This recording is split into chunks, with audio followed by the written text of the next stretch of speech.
Welcome back to airs block. இன்றைக்கி என்ன பார்க்க போகிறோம்னா ஒரு கார சட்னி தாங்க பார்க்க போகிறோம். அதுக்கு குயிக்காகவும் செஞ்சிடலாம். இங்கே பாருங்கள், பட்டை மிளகா காரத்துக்கு ஏற்ற மாரி எடுத்துங்க. ஒரு பூண்டை உரித்து வச்சுருக்கேன், கொஞ்சம் நெல்லிக்காய் அளவு புளி, பெருங்காயங்க, இவ்வளோ தான். இப்போ நம்ம எப்படி செய்யலான்னு பார்க்கலாம் வாங்க.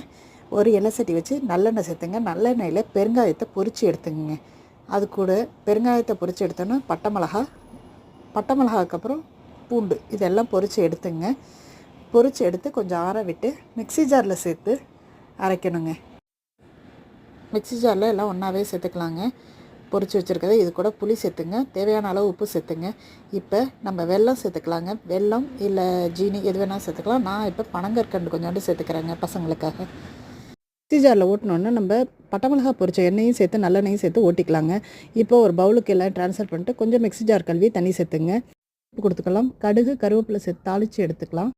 சூடான மல்லிகைப்பூ இட்லிக்கும் கார சட்னி காம்பினேஷன் சூப்பராக இருக்குங்க. இந்த வீடியோ பிடிச்சிருந்தா தேங்க்யூ.